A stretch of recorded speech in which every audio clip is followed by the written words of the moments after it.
السلام علیکم، میرا نام محمد عبداللہ ہے اور آج کے اس پوڈ کاسٹ پہ آپ سب کو میں خوش آمدید کہتا ہوں۔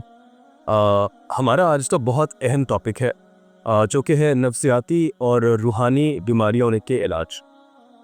ہم نے اس ٹاپک کو کور کرنے کے لیے آپ لوگوں کے لیے ایک اسپیشل گیسٹ کو بلایا ہے آج، علی ظفر راکھی صاحب، جو کہ ماہر ڈاکٹر ہیں ان بیماریوں کا علاج کرنے کے لیے، اور ہمیں اور آپ کو جتنے بھی ہمارے سوالات ہیں ان کو علی بھائی ایڈریس کریں گے۔ وعلیکم السلام ورحمۃ اللہ وبرکاتہ۔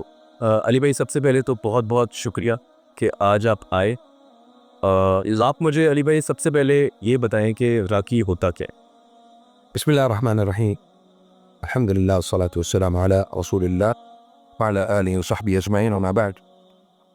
دیکھیں جی، راقی جو ہوتا ہے وہ قرآن کریم سے جو دم کرتا ہے، یعنی دم سے مراد یہ ہوتا ہے کہ جو اونچی آواز میں واضح الفاظ اور دم کے الفاظ کو چھپایا نہ جائے، تو جو واضح طور پہ قرآن کریم کی تلاوت کرے اسے راقی کہتے ہیں۔ تو علی بھائی، آپ کا یہ راکی بننے کا سفر کس طرح طے ہوا؟ کیا آپ کو کسی شیخ سے سند لینی پڑی یا کسی سے ٹریننگ حاصل کی ہے آپ نے؟ آپ کس طرح سے راکی بنے؟ آپ کو یہ سرٹیفکیٹ کیسے ملا؟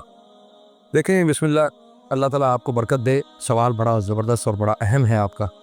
اب اس میں یہ ہوتا ہے کہ ہماری والدہ کو کینسر ڈائگنوز ہوتا ہے آج سے 18 سال پہلے، اور کینسر کے ڈائگنوز ہونے کے فوری بعد ہی کچھ ٹائم گزرتا ہے تو ہمیں پتہ چلتا ہے کہ